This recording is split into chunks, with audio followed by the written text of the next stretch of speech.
Bonjour à tous et bienvenue dans ce tuto où je vais vous montrer comment utiliser sur Learning Apps le QCM. Vous verrez qu'ensuite, quand vous savez faire ça, ça sera beaucoup plus facile d'utiliser les autres outils de Learning Apps. Donc, pour commencer, vous tapez Learning Apps dans votre moteur de recherche et vous allez tomber sur cette page. Comme tout site sur lequel vous créez des choses, pour pouvoir les retrouver, vous êtes obligé de créer un compte. L'avantage de Learning Apps, c'est que vous avez énormément d'exercices présents que vous pouvez utiliser pour la classe autonome. Donc, s'inscrire sur Learning Apps, c'est vraiment pas une perte de temps. Vous allez voir, vous pouvez faire vraiment beaucoup de choses. Donc, une fois que vous avez créé votre compte, eh bien, vous vous connectez et vous allez pouvoir commencer à créer. Règle numéro 1 pour Learning Apps. Learning Apps, c'est des profs qui créent et donc ça devient ensuite une banque de données commune. Donc quand vous cherchez quelque chose, avant de commencer à le créer, regardez si ça n'existe pas déjà. Par exemple, tout simplement, je ne sais pas moi, est-ce qu'on aurait quelque chose sur la pâtisserie? Eh bien oui, vocabulaire de pâtisserie, vous voyez qu'on a déjà des choses qui existent, donc ce n'est peut-être pas la peine de le créer. Vous pouvez regarder ce que c'est et le créer. Pareil, si vous cherchez du vocabulaire en espagnol, je ne sais pas, moi, le travail en espagnol. Je tape vraiment ce qui me passe par la tête.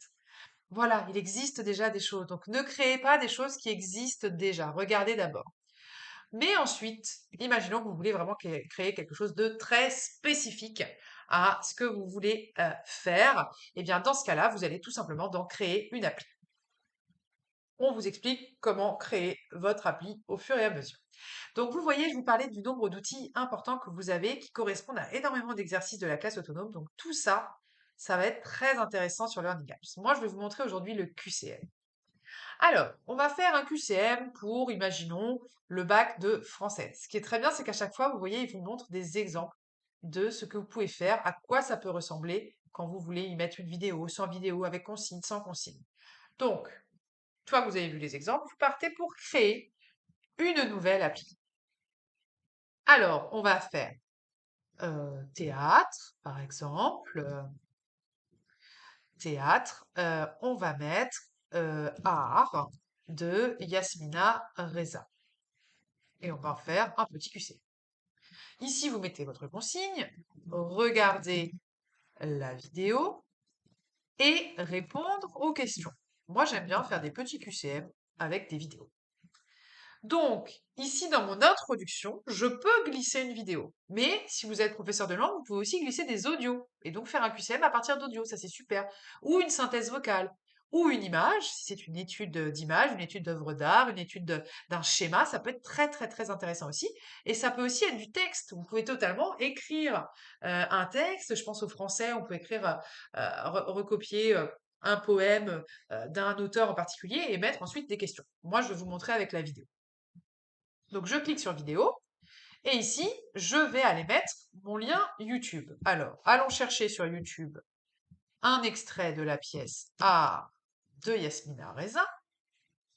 Par exemple, là, j'ai toute la pièce. Je fais un copier-coller.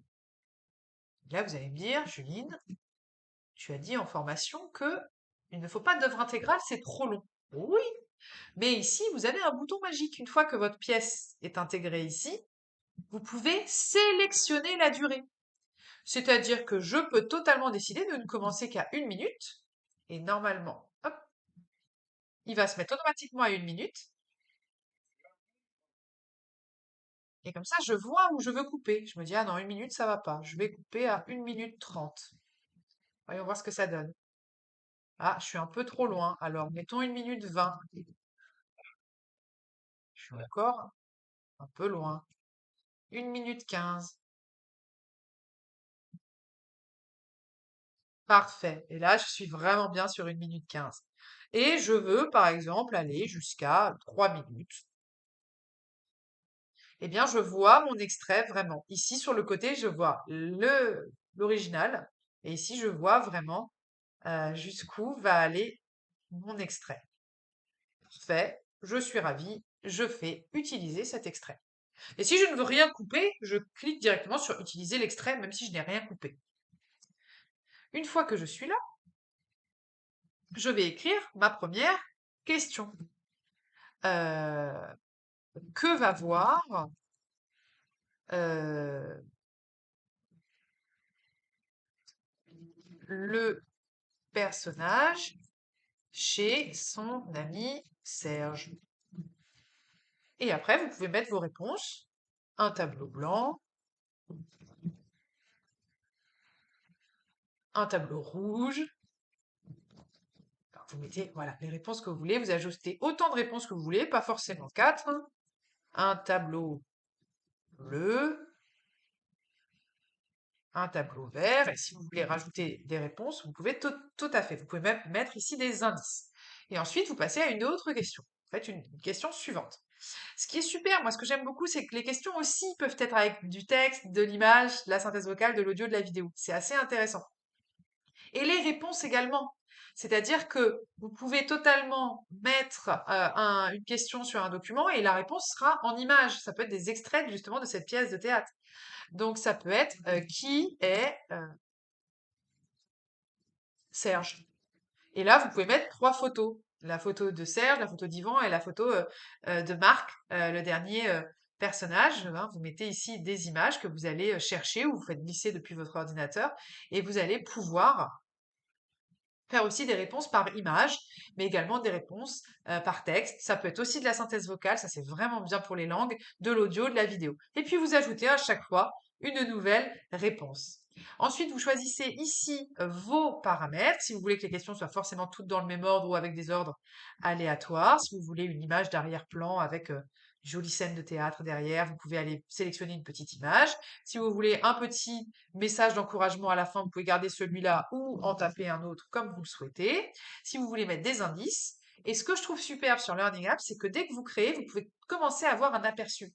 Ça vous évite, excusez-moi, ça vous évite euh, de créer des choses pendant 1 heure et qu'à la fin, ça donne pas du tout le rendu que vous voulez. Et vraiment, faites-le ça. Et cliquez régulièrement sur l'aperçu. Parce que moi, au début, quand j'ai commencé à créer sur Learning Apps, je créais des choses et puis ça rendait pas exactement comme je voulais. Les questions se mettaient pas exactement comme je le souhaitais. Donc, faites toujours un aperçu. Donc, voilà ce que verrait l'élève. Il verrait donc 1 minute 45 de l'extrait que nous lui avons choisi, hein. Il peut cliquer dessus, le regarder, mettre pause, avancer, regarder plus loin, revenir, la remettre en petit sur le côté. Que va voir le personnage chez son ami Serge? Voilà ce que ça fait si je fais faux. Comment je fais? Il faut que je décoche celui-là pour avoir celui-là. Hop, c'est... Oui, j'avais pas... Voilà, pourquoi ça ne fonctionne pas? J'avais oublié de noter quelle était la bonne réponse. Donc on risquait pas d'y arriver. Vous voyez, tout le temps, tout le temps, tout le temps, allez faire votre aperçu pour vérifier ce que vous faites. Parce que c'est exactement le genre de choses qui est rageante quand on passe du temps et que les élèves commencent à tester et disent ça marche pas. Et vous voyez, là, il y avait le petit message d'encouragement. Bah, moi, je le mets pas à chaque fois, par exemple. Donc, je l'enlève. Et puis après, vous allez sur votre question d'après, vous regardez ce qui se passe. Vous voyez, là, il y a un truc qui bug. Pourquoi? Eh ben, il faut que vous reveniez en arrière pour trouver ce qui ne va pas. Bah oui, c'est simplement, il n'y a pas de question pour la suite. Donc, je risquais pas d'aller plus loin. Et là, j'ai mon magnifique message d'encouragement. Félicitations. Voilà, vous pouvez rajouter vraiment ce que vous voulez quand la réponse est correcte et trouvée. Et une fois que vous avez fini, vous pouvez... Alors, je vais vous en faire quand même une parce que sinon, on va avoir un souci. Voilà, je vais taper n'importe quoi. C'est juste pour vous montrer ensuite comment vous devez l'enregistrer. Voilà, je tape bien mes réponses. Je mets que c'est celle-là la bonne réponse. J'ai fini. Je fais afficher un aperçu. Une fois que je suis d'accord, que je vois que mon aperçu fonctionne bien, je fais enregistrer l'application. Et ici, je n'ai même pas besoin de régénérer un QR code, ça le fait automatiquement. Vous avez le lien et là, vous cliquez. Vous avez votre QR code. Vous faites un imprime écran. Vous allez, alors, soit sélectionner comme ça, soit vous imprimez tout et vous reniez après. Et ensuite, vous le mettez dans votre document Word et l'élève a accès directement à votre objet sur Learning Apps. Et ensuite, tous vos documents, vous les retrouvez ici dans Mes objets. Donc, vous voyez, moi, j'en ai créé quelques-uns sur le bac de français. Là, j'en ai fait un sur justement sur une image. J'en ai carrément fait un également sur une étude de document. Ici, j'ai fait sur des tableaux statistiques. Enfin, vraiment, vous pouvez le faire sur n'importe quoi. Donc, ça, c'est pour le QCM. Mais après, vous verrez, ça fonctionne très bien pour utiliser les autres. Voilà donc comment faire un QCM sur Learning Apps. Bienvenue dans l'aventure de la classe autonome.